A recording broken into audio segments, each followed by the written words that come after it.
I'm Mar, and once again this is my opinion. Out of the night, when the full moon is bright, comes the horseman known as Zorro.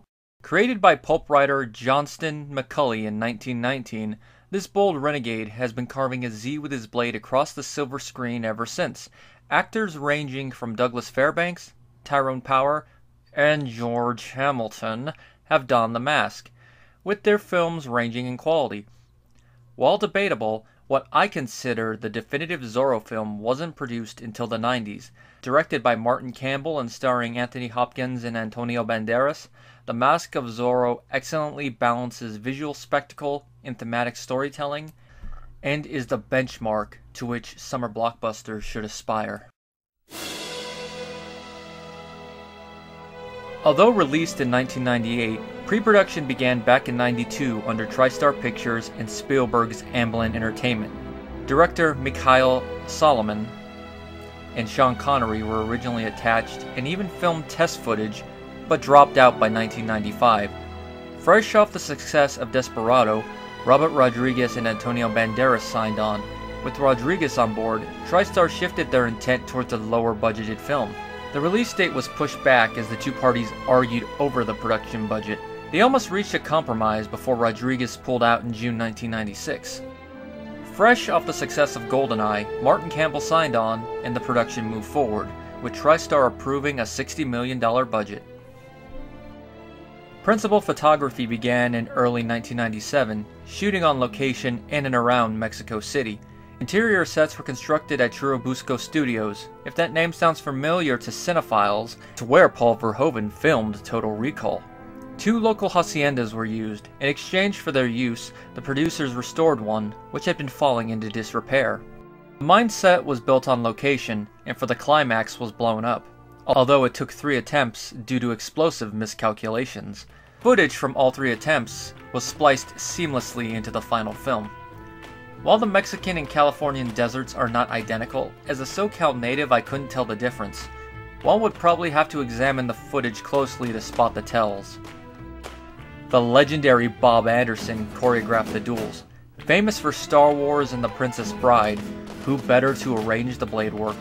Anderson trained the actors 10 hours a day to get the choreography right. The results speak for themselves.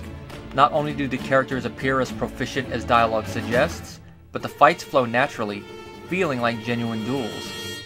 Even Zorro's acrobatics feel natural, even if several are homages to past films. Swords were made of aluminum, with the blades and points blunted for safety. Being visually identical to steel blades, aluminum's lightweight made the choreography easier on the actors. It also meant the sound department had to dub in each clash, as aluminum only gives off a dull clang. Graciela Mazon designed the costumes. Having worked on Desperado and From Dusk Till Dawn, Mazon was the ideal choice, even after Rodriguez's departure. Living in Mexico at the time, Mazon had easy access to historical research and the cultural flavor of Mexico. This shows on screen, as her costumes are beautiful. Class and profession are easily identifiable. Mazon even designed 2 Zorro costumes, each catering to the heritage of the individual. Spain for Diego, Mexico for Alejandro. Mazon's work didn't go unnoticed, as she was nominated for a Saturn Award. Too bad the Oscars snubbed her. According to IMDb, the only major error in her work is Captain Love's uniform being double-breasted with epaulets. He'd have to be a major for the former, and the latter is only worn formally. Having worked together on GoldenEye, Phil Mayhew was the obvious choice for cinematographer, and he did an excellent job. 2 decades later, the film still looks amazing, complementing both the drama and spectacle. He even gave several shots a comic book vibe, fitting given the pulp origins of The Curse of Capistrano. The pair would collaborate again on the sequel and Casino Royale. James Horner composed the score. Fresh off the success of Titanic, Horner volunteered for the job. As he said on the DVD, he always wanted to do a western. Horner's score is balanced, captures the genre's adventurous tone, while personifying the culture respectfully. This balance makes it a great listen even without the film. The only artistic battle Horner had involved scoring duels with dance stepping, as the producers couldn't picture it working. Horner fought for his vision, and they relented. While unconventional, the dance score suits the scenes. It's queerly melodic with a percussion beat. Horner also worked a Japanese shakuhachi into the score. While not as noticeable, it suits the score's Latin qualities. Steven Spielberg was an executive producer. While he wasn't as hands-on as with Poltergeist, he did provide input on several moments throughout the film, the largest being the climax. The film contains several deleted scenes, although only 2 are on the DVD. One is a short scene where Alejandro pickpockets a Don. Diego chastises his protege for being reckless and for the action. While short and a nice moment between the two, it's easy to see why it was cut. The second is the original ending. Following the destruction of the mine, Alejandro and Elena encounter Santa Anna's army while leading the workers to safety. Here it's revealed Zorro sent Santa Anna the map, and the general was coming to deal with Montero. Even if he'd won, he would have lost. While Alejandro tells the general Zorro could be anywhere, the scene hints that Santa Anna knows it's Alejandro, but lets it be. The film would have ended with Elena and the rogue kissing after a brief conversation. While interesting and operatic, it doesn't work as well. The producers felt the same, which is why they filmed the final ending 3 months after principal photography. This ending connects back to the first act with Diego, and the final shot's set design echoes Legends. Several other scenes are mentioned during the director's commentary. While it would be great to watch them, with how Campbell explained things, only a handful were full scenes. While not a direct adaptation of Macaulay's work plot-wise, the film does borrow elements from the novel. Note that it's been over a decade since I've read the novel, so this section is based on memory and what I can dredge up online. Being obvious, the setting needs no elaboration. First, one of the main antagonists is an army captain who crosses blades with the masked rogue several times. While a grudge exists between the two, the film adds a personal issue by making Captain Love responsible for the death of Alejandro's brother. This gives Alejandro added motivation to increase his skills and thwart Captain Love's plans. The Dons are also involved, but unlike the novel, they never side with Zorro. They're mere background allies of Montero and Love. Alejandro's love interest is also a noblewoman, although she is Diego's daughter in place of the progeny of an impoverished family. There are hints Captain Love has an interest in her, but nothing overt. Like her literary counterpart, Elena doesn't discover Zorro's identity until the end. In the book, this is also a revelation for the audience. While not impossible, this twist is harder to pull off in a visual medium. Zorro's fop persona is also worked into the plot, but is toned down for believability. The film takes its title from Macaulay's last Zorro story, although I'm not sure if it borrows any plot elements. If not, it's following in the footsteps of several Bond films, fitting considering Campbell's involvement. Historical bandit Joaquin Murrieta has a brief yet important role in the film, fitting since he is considered Macaulay's historical muse for Señor Zorro. Known as the Robin Hood of El Dorado, Murrieta was active during the California Gold Rush, robbing miners, settlers, and wagons. By 1853, he'd become so notorious that the governor created the California State Rangers to hunt him down. Led by former Texas Ranger Captain Harry Love, the group encountered Murrieta on July 25th, and during the skirmish he was supposedly killed. The head was preserved in a jar, although it was destroyed in the 1906 San Francisco earthquake. Despite the Rangers' claims, there has been speculation about whether the man Love killed was Murrieta. Although there is no hard evidence to dispute the claim, it's likely we'll never know, spurring on his legend.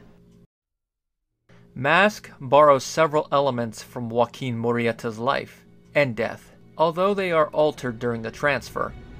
This might annoy some viewers, especially those who are sticklers for historical accuracy, but it doesn't bother me. The film doesn't claim to be a biopic, so any deviations could fall under the alternate timeline label. Textbook example of historical fiction. That said, the one deviation that's odd is Three-Fingered Jack. While Texan actor L.Q. Jones gives a great performance as the Elder Bandit, Jack was Mexican. Although the argument could be made that he's a light-skinned Mexican. Yes, they do exist. Jack aside, Mask presents its history in an interesting fashion. Joaquin and Alejandro are bandits, but we only see them rob government officials, and only after they are met with aggression. Keeping with the Robin Hood nickname, the peons also support them, which is logical considering Santa Anna's government seemingly ignores the everyday citizen. Captain Love's ambush is set up well. With how the scene flows, it can be interpreted as a trap. The group did seem too overconfident following the robberies, so Love could have set Murrieta's group up, knowing the bait was too enticing. The preserved head also makes an appearance, becoming the focal point of a second act scene meant to add tension between Alejandro and Love. Santa Anna is mentioned several times by name, but doesn't appear in the final film.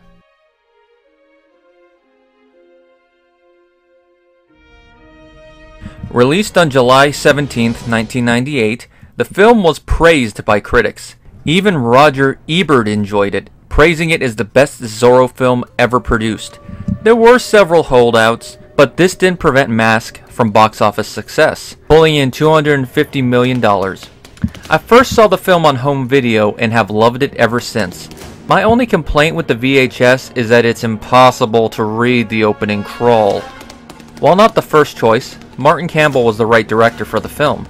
He directed the actors well, getting fitting performances from each one. If there's any nitpick I have now, it's the inconsistent pronunciation of Zorro, but non-Spanish speakers don't always roll the double R.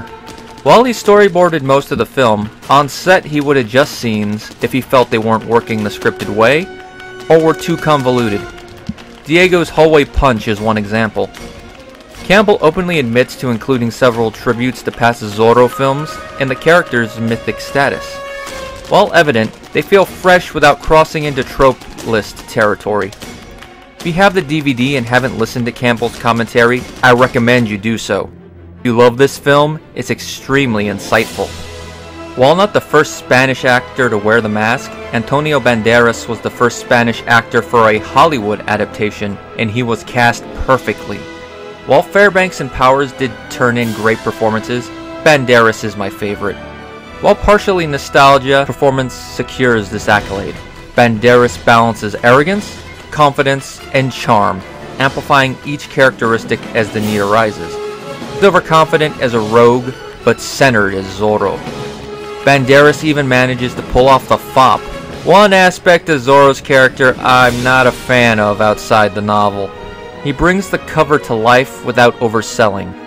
Before training with the main cast, Banderas spent months practicing with the Olympic fencing team in Spain, and this work is evident on screen. His movements are natural, believably conveying that Alejandro has been well trained. In an interview, Bob Anderson praised Banderas as the best natural talent he'd ever worked with. High praise considering Anderson had worked with Errol Flynn and Adrian Paul. While not his usual forte, Anthony Hopkins was also perfectly cast as the aged Don Diego, balancing respectable charm and gallantry. Known mainly for his dramatic roles, Hopkins originally turned the role down due to back problems. While working on another project, Hopkins had to be rushed to the hospital where he underwent surgery. After this, he accepted the part with only a month to prepare for filming. While he did train with Anderson, Hopkins mainly filmed the close-ups, a stuntman taking over for the elaborate exchanges. There are several shots where both are used. The switch is so seamless one wouldn't notice without foreknowledge. While Hopkins speaks with his natural accent, his performance as Don Diego is so convincing that one doesn't notice. The only moments where it could stand out is Hopkins' scenes with Banderas, although one could argue their accents should be different. Speaking of Banderas, the pair have excellent on-screen chemistry, perfectly conveying how the partnership between their characters develops. Nothing feels forced. Alejandro deeply respects Diego for his nostalgic exploits, while Diego sees potential in the young outlaw. This potential is why Diego offers to train Alejandro. While the training isn't easy, Alejandro endures, earning Diego's respect. Naturally, this training is shown via a well-shot montage. Using a montage fully invests the audience into the plot and makes Alejandro's skill increase believable. Leaving the time frame ambiguous helps in this regard. Revenge is one of the film's main themes, and the motivation for both leads. This shared motivation brings the pair together, but also puts them at odds once Diego fully divulges the truth. This causes Alejandro to question his teacher, fearing that he'd been a tool the entire time. This is not the case. Diego saw potential in the outlaw, but he also saw aspects of himself. While he is patient and clever, Diego can be brash. This almost cost Diego his life during the beach scene. Had Elena not appeared, he would have rushed Montero. Alejandro showed this same impatience during their first meeting, only avoiding death due to Diego's interference. Having festered for 2 decades, De La Vega knows better than anyone the dangers of letting one's emotions rule their decision-making. It can and will lead to tragedy. He does not wish that path on his student. Diego is teaching Alejandro strategy, tempering the young man into a well-rounded weapon. Before he was pig iron, brittle and easily broken. As Zorro, he is Damascus steel, strong, flexible, and deadly. Catherine Zeta-Jones played Elena. While not her first film role, this was her breakout performance, and she manages to do well in scenes with Hopkins and Banderas. From acting to fencing, Catherine holds her own. Her performance conveys that Elena is a woman of high birth, while also showing her individuality. Elena's spirit could be a problem given her status, but Montero doesn't correct her other than a mild chiding. Perhaps he tolerates the behavior because it reminds him of her mother. Catherine has an amazing chemistry with Banderas. From the moment their characters meet, attraction is sparked, and the audience feels it easily. With each subsequent scene, the spark grows. This culminates in the famous duel where Catherine's dress is cut off. The duel is Elena's seduction. While she is trying to best Alejandro, by the end, she gives into her feelings and kisses the masked rogue. A swashbuckler is nothing without a villain to fight, and this film gives us 2. A perpetual villain actor, Stuart Wilson is excellent as Don Rafael Montero. The personification of everything Diego fought against, Montero is the perfect adversary and foil for the aged Avenger. Montero easily could have been a black and white villain, but Wilson's performance elevates him above that. While motivated by a perverse need to create a legacy, Montero does show sparks of humanity. He does show genuine emotion when Esperanza is killed, and he prefers not to shed blood in front of Elena.